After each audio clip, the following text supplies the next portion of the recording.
of NHF, you just need to pay 2.5% of your monthly earnings. So if you're a keke driver or you're a taxi driver and you're earning 30,000 naira, you feel you can save 30,000 naira a month. That means with 2.5% of your 30,000 naira monthly earnings, you can actually register, be a contributor to NHF, and you must pay for 6 months before you can. That's also and also not please, even after the 6 months. Even when you get your loan, you're still going to continue contributing. Okay. And that goes to the refund.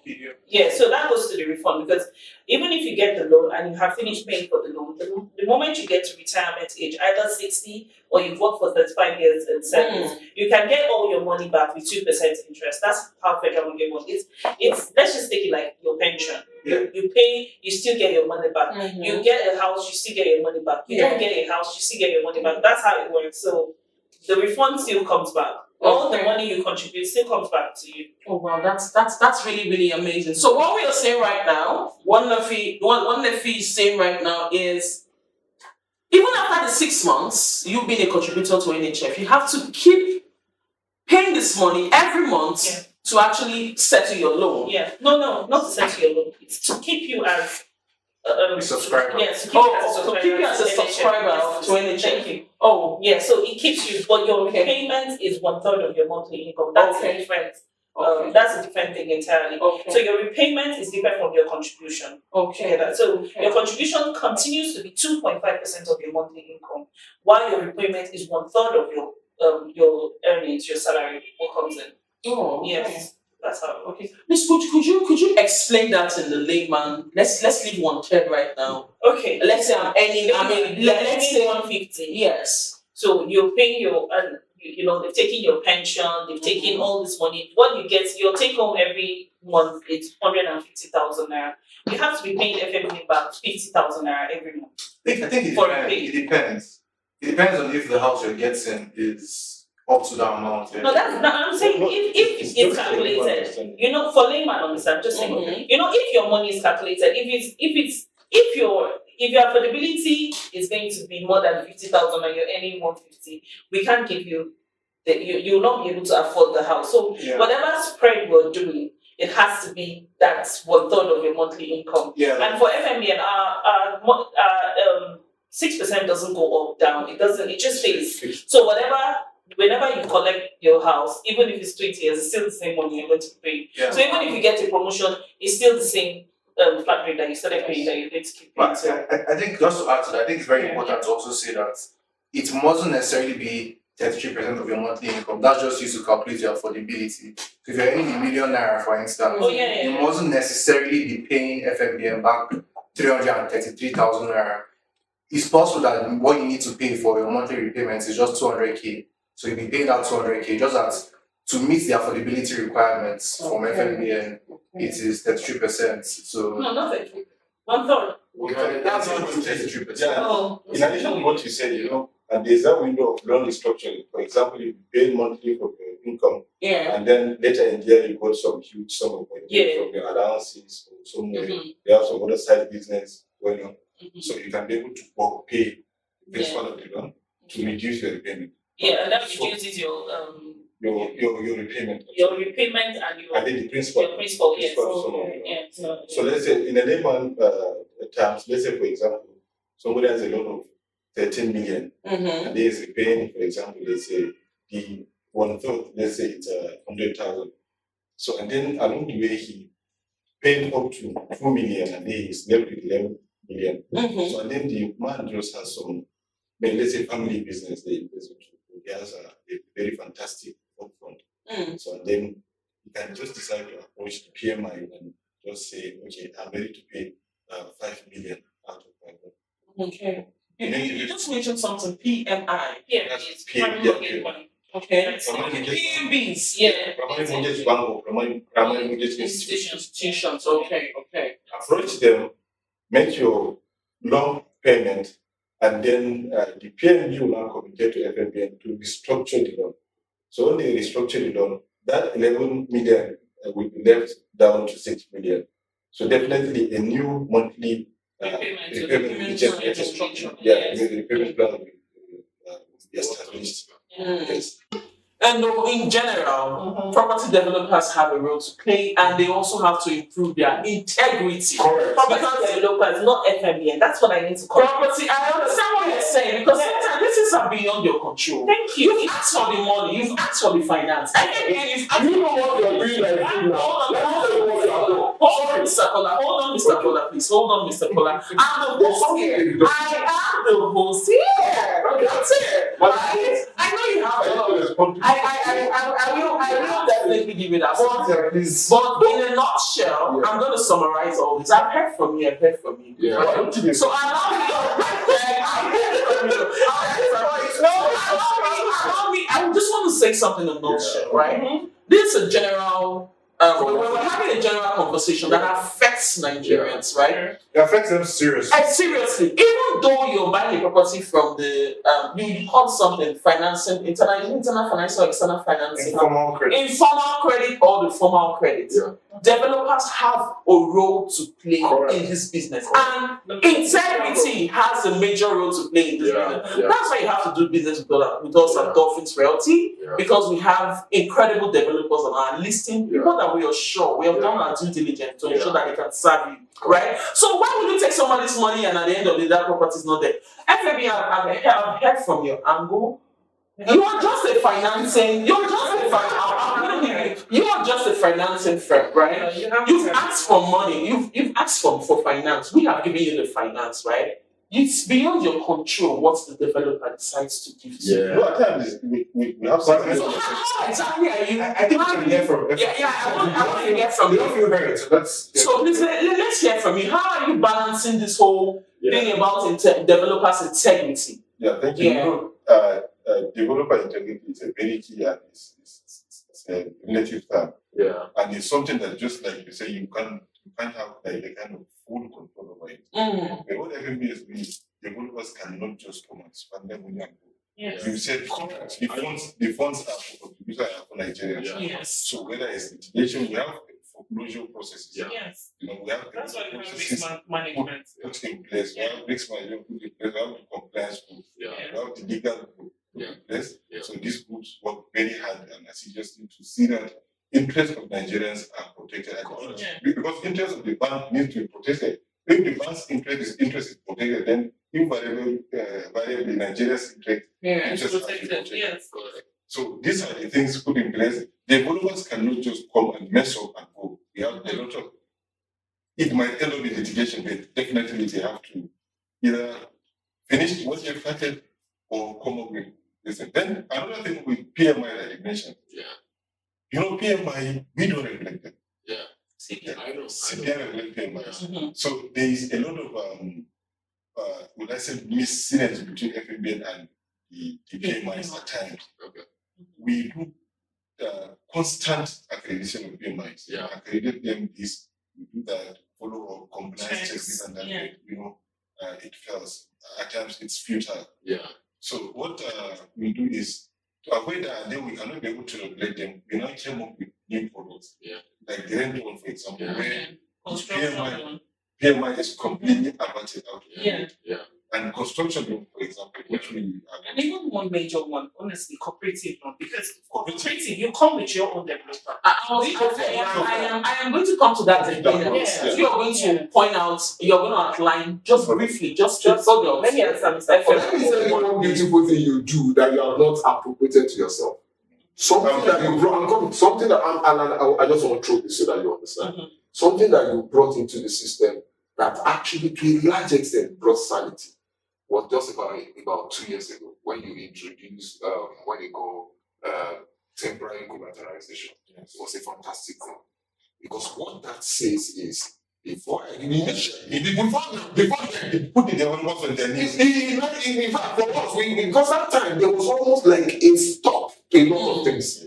Everybody running around, not going to accept it. But after a while, everybody came back. Look, if this guy said this is what he will do. Fantastic thing that you have. And what is temporary collateralization? What is it saying? before FMBN will carry money, take money and give to the developer to go and build their house. In trust that they will actually do the house. But right now, with temporary collateral, so what you now do is that give me a collateral before I release this money to you. That's why, so that in case this doesn't go, this one will go. Those were things that you are doing to sanitize. You see, we all must look at it. When I saw, I said, in fact, let me tell you something too. Even for some of our developers, some of our partner developers that were saying, okay, you know what, we have off-takers who need, let's say, maybe an off-taker need 50. What Stratec is doing, we just look at the number and say, no, give me temporary collateral. Stratec is learned that from you. What we don't do is that, give me a temporary collateral. Thank you, Mr.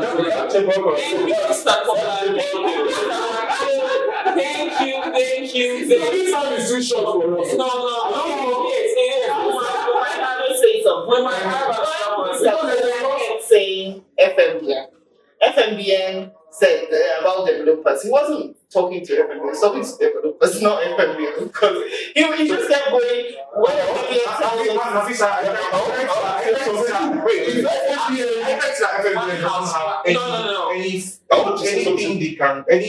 So actually, the FMBN is perfect in this fraud system. No, I'm not saying. I'm going to. I'm not where we deserve it. I'm going to say something, Nefi, please. Remember, I said I'm the host. This is my house. So please, accepted. Please, this is my house. Mr. Kola, can we have one house, please? Well, can we have one house, please? So, I want. So your former boss is now the FHA, and it's now the issue has to do with political will. I know. And that's what the Minister of Health is standing to do now. Yes. You know, I understand and I agree with you that you say single source of funding cannot work. It's not sufficient. So one last question for FMBN before we call it a close for FMBN. Right? Like I said, just point it out. Straight to the point. Don't even explain, but just point it out. You can always go to your website to read more, right? Because time is fast spent. Just point it out. And I know you've mentioned about 5 products of FMBN. Just point it out. NHF, rent to own. We have NHF, construction loan, rent to own, home renovation loan. We have cooperative and cooperative what? Just cooperative housing loan. Cooperative housing loan. Yes. Wait, hold on. You have development loan. No, cooperative housing development loan. Make sure that your developer has all the credentials and all the documents that is necessary for us. I think mostly FMBN allows them to come with their developer. Yes. So we have they know their tests. They know what they want. So the cooperative mortgage loan. No, cooperative housing. In a nutshell, let's say for example, let's do it to a layman's understanding. Let's say bank ABC have a cooperative. We don't know how they come. I understand perfectly well. Yeah, we understand perfectly well. So cooperative just put their heads together. They want house for their members. Okay, they approach FMBN. FMBN, ABC banks need housing for their cooperative members. So FMBN will be like, okay, get land with C of O and appoint your people. And all your cooperative, everybody has to be a contributor. So outside that, from that one, you have the NHF. Yes, NHF. When you go through the primary mortgage bank, then National Housing Fund. Yes, to go through, you have to go through the primary mortgage bank to get that one. So just a recap. Just a recap. 1 minute. So number 1, we have the National Housing Fund. NHF. Number 2, we have what? Construction loan. Number 3, we have what? Rent to own. Number 4, we have what? Home renovation loan. 5, we have what? Cooperative. And the 6? We have. These are the 5 for them. Yeah. Okay, but that's why it's not tidy yet. It's not tidy yet. Diaspora, and then we have a product that Diaspora what? No, it's just diaspora loan. Just diaspora loan. NHF diaspora loan, which is it's still in the process, right? Is that going to also cost PMB? No, I don't think so. No, it's just very. When we get to that bridge, we'll cross it. You're good, so please. Thank you so much. Yeah, you get us seems like you have little trust in FMBN. Well, almost everything that has to do your page, you have to talk about NHF. So GIDAA, another question for you, Guto. Guto, I have a question for you, Guto. Yes, I have a question for you, Guto. So, what policy or initiative would you like to see implemented at the federal level to support your efforts? Yeah, I repeat again, what policies or initiative would you like to see implemented at the federal level to support your efforts in addressing the housing deficit? Thank you so much, Nefi. Well, if you want me to take that question, that's fine. I think one, I like what they've done with income, the guys 25% of your pension to be able to afford, you can make a down payment. That's one of the biggest blocks. Another one is capitalization.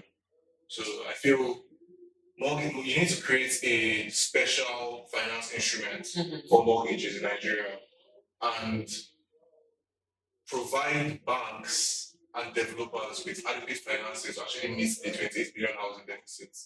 That's another big policy and initiative I think would be very useful to Nigerians. I also think obviously adoption of technology, because you can't scale anything really without technology.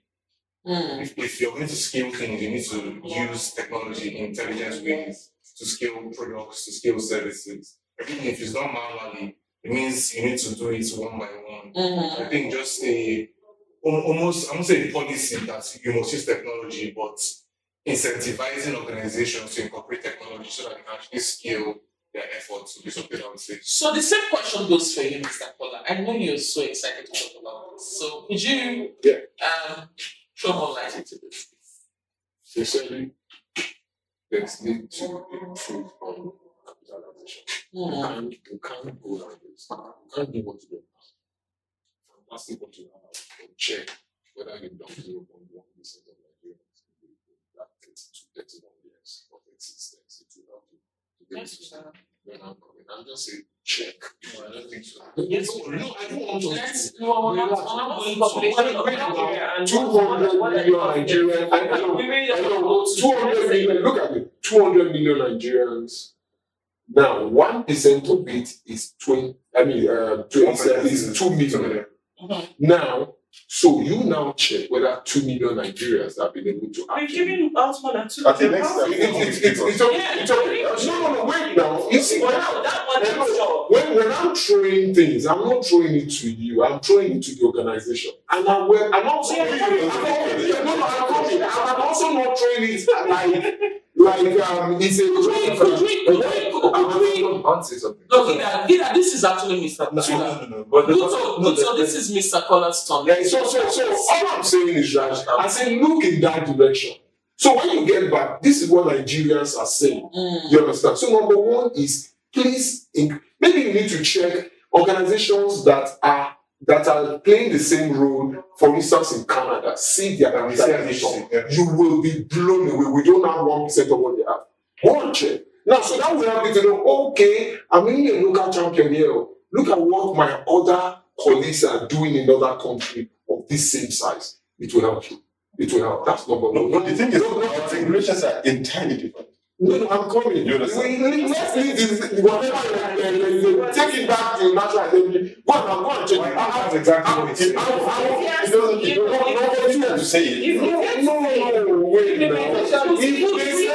Look at her question. She said, what do you want federal government to do for you? I'm helping you to actually tell you what federal government can do for you. I'm not saying what are you doing wrong? I'm saying what do you want? I get it, but when you say we haven't provided up to like 1% of Nigerians. No, I said check whether you have actually been able to 0.01. That's not 0.01. I said check if you have been able to do 1%. No, you know why? So things that when you say something, it's going to be taken out of context. Yeah. So that's why I needed to correct that question. Okay. You can't say 1%. We have exceeded 1%. You want to talk about population of Nigeria? How do you expect? I believe that you've done 2 million. No, I will recheck my fact. I don't think you've done 2 million. But I'm telling you that no, it's okay. It's okay. I'm not saying the challenge. 2 million NHF loan, you said 2 million loans. So by our word, we have 2 million loans. Okay. We have different products. It's all right. 2 million. Okay, that's right. That's right. Even standing on home renovation loan, I know how many. And now moving to rent to own, which is now a new product. So why I'm correcting this, CC, I'm sorry, I'm taking this time, is because now this is not an in-house conversation. It's a conversation that goes out. Now, when an information is passed about an organization, which is not correct, we have to quickly correct the narrative so the narrative doesn't change. Yeah. When you say we haven't done 0.1 or 1% of housing, what NHF, yes, on what basis? Wait, on what basis? Because how do we know the population of Nigeria is not exact? We know that. So yes, so we know that it's not exact. Let's even just say those that are working, like that are working and all that. You're taking my own time. I'm correcting the narrative. 2 million Nigerians are not contributing to NHF. No, I'm coming. They said, what will you want to see that federal government should do with, NHF to be able to, improve what we're doing? What you're doing. No, you should have just I sincerely apologize. Please take back. Yeah. You are sorry about whatever I've said. No, but this is what I'm saying now. Mm-hmm. We're suggesting that you should look into your capital base. Okay. It's that's why it's number one thing that really puts the number of persons on first. Mm-hmm. Number two, please go and check. Go and ensure that the foreclosure law is actually up and running. Mm-hmm. Yeah, I'm coming. She asked me. I'm bringing it to bullet points of what would change the dynamics of housing in Nigeria. I'm not talking about. Anything I'm bringing is not to pull anybody down. I'm just saying, please, can we work on this? I can't work on those things. The ones I'm pushing to put have policies. Yes, they are policy issue. And the first thing I congratulated the fact that the man who was at the end of the affair of FMBN is now the Minister for Housing. So now is now bigger to do more. So when you package some of these things and say, look, sir, this is what Nigerians are looking at. Being our former boss, now in the bigger office, he's able to look at it. No, if you are calling on news and media, there's no synchronization between the ministry and FMBN. No, we're not talking about policies. No, it's not about FMBN. No. So that's that. Then the other one that I actually look at is they still need to be a way to be able to say this PMB are approved for the whole of this year for whatever number of years, so that anybody knows that January to December this PMB will be available. But that's because no, I'm coming. I'm telling you that we have. You see, I'm giving you life experience. I'm not telling you that somebody.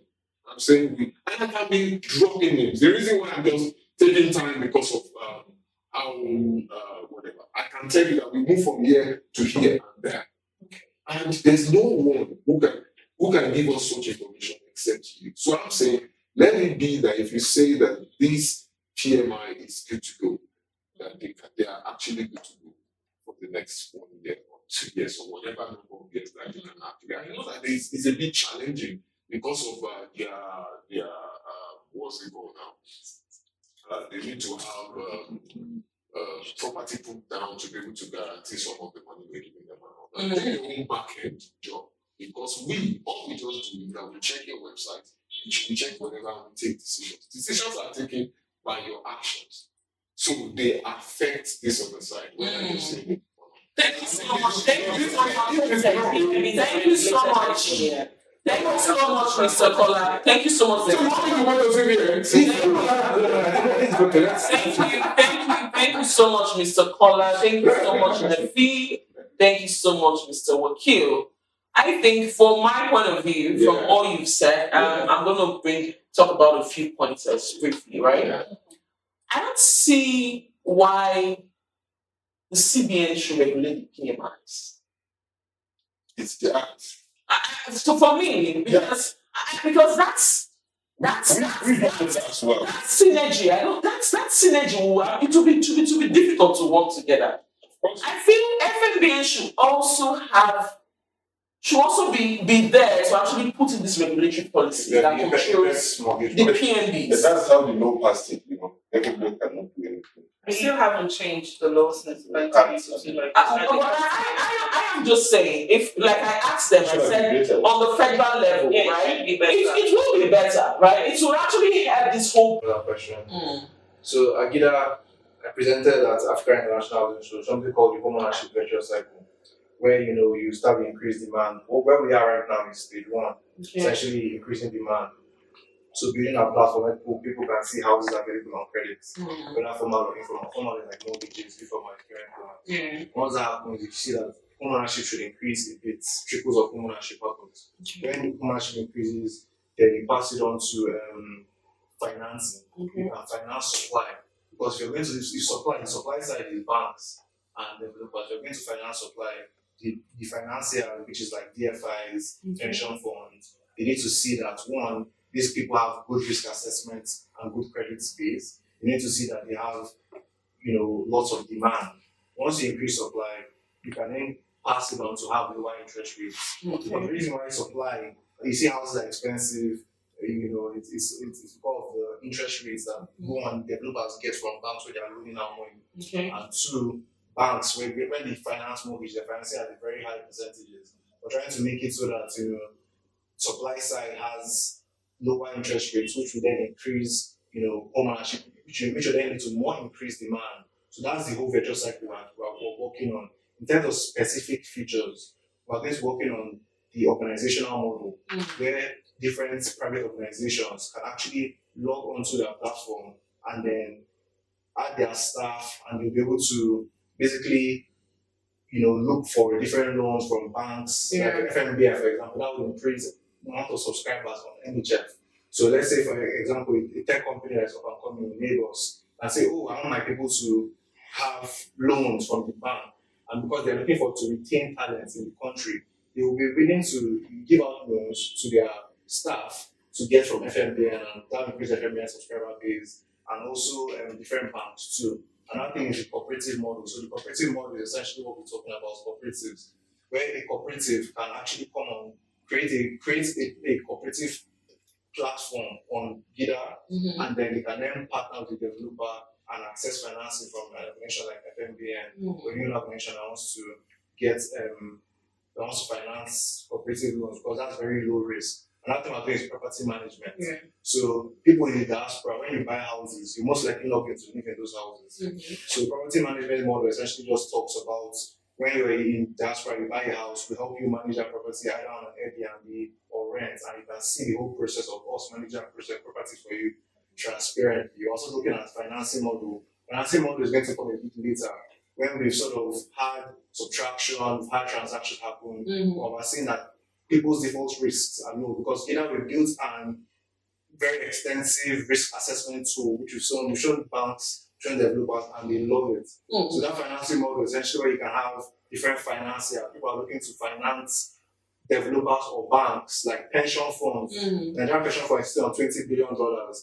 Investing in real estate is something that is low risk. So they can, when they see that those assets are ripe and are secure and low risk, they can put in money there. Also looking at African Diaspora Network that's basically invests in diaspora and projects in Africa. So that's another potential financier. So looking at different organizations, also looking at DFIs like World Bank, IFC, that finance organizations, but they wouldn't do it unless you have low risk, which means you're doing credit assessments credibly and it's transparent. And you can only see the reason why this sector lacks capitalization, because there's no transparency. There's nothing that a financier can see and say, I should invest in it, but you don't keep accurate records. You're keeping records very, very manually. But keeping records manually, you don't have a base to even go and look for money. So I'm trying to say, go online, get the digital platform, see the transparency, where the financier can see what you've done, would have reduced your default rate, straight assessment suite, and the financier can see that, your credit's working. Then you pump money into you. By pumping money into you, you're able to now supply more customers with loans, increase demand, which will now increase your financing again because of course I've increased my financing as we want to pump more money into you. So that is essentially that's the future we're looking to build. In terms of other features we're also looking at is things like being able to access PENCOM. So PENCOM is like 25%. We're trying to automate that process with RSCs and PFPs and PFCs, where people can access their RSC, 25% of the RSC to finance a down payment. So that's something we're looking to do. Right now, GIDAA at the foundational level, we're going to be going on to the enabling level, which is where we talk about things like, getting more banks, getting more developers on the platform. Then we'll move on to another model, which is where we're talking about organizations coming on the platform, where a private organization can put its staff there. The staff can subscribe to either NHF or another bank's plan that favors the organization and give out loans to that organization. So really connecting our ecosystem is what we're trying to drive, and these are the features we're looking to build in the short term and the long run. Thank you. Do you have options for outright sales of properties? No, we don't. And why we don't is because we don't believe that most Nigerians can actually afford houses outright. No, like Nigerians diaspora can really afford outright purchases. Nigerian diaspora can afford outright purchases, but from data that we have seen, most people actually buy houses either on payment plans or mortgages. I suggest, because Nigeria is a very big country, out of these 200 million people, there will be some, even though if it is insignificant, there will be some people that would subscribe to. If people want to buy houses outright, then they can go to another platform. That's not what we necessarily believe in. Yeah. We want to be a home credit platform where people can access, But it's an idea. Anyway. No, it's outright is good, but again, that's not what we think the future is going to be. And from research that I've done, speaking to people in diaspora, and I also live in the diaspora, so I'm not going to carry $50,000 and come and buy a house in Nigeria outright. Yeah, I wouldn't. No, it can be lower than that, It can be $50,000. But my case. I agree what she said. Which I like. I agree what she said, and he's just a suggestion, right? Yeah. But the data is not pointing. Yeah, exactly. So thank you so much, our beautiful guests. Thank you for this amazing section. It's been awesome. It's been really, really awesome. Yeah. For me, it's beyond the FMBN. Okay. The reason why I remember is the fact that bigger office. I think one area also is where the Minister for Housing, for instance, says that you can check the whole systems and see the defaulting developer and be able to sanction them in different areas. For instance, maybe association of maybe engineers, the engineering, blah. If anybody defaults as a developer, you look at the engineers and at least sanction. I agree. So different platforms. We say we must find a way to clean the system. That's it. The system is thinking and is affecting all of us. And then, so why you see me push to the big dog is because I know that you have capacity to look at things and from my industry standpoint, to do more. He is looking at transparency to be his means of fighting. Me, I'm trying to call out some of these guys at my very small space. My space is pretty small. If you're comparing to an FMBN. Thank you so much. Thank you so much, everyone. Remember, we are your number one real estate firm, Dolphins Realty. That's I agree with you. Remember, we are your number one real estate firm, Dolphins Realty. If you're a person that's very curious, you want to know more. What is real estate? You want to know more about real estate? You're really curious. You have us to serve you. Commercial property, residential property, Port Harcourt, Lagos, and Abuja, we got you covered, right? So thank you so much for joining our amazing viewers. Thank you so much. We really appreciate you guys.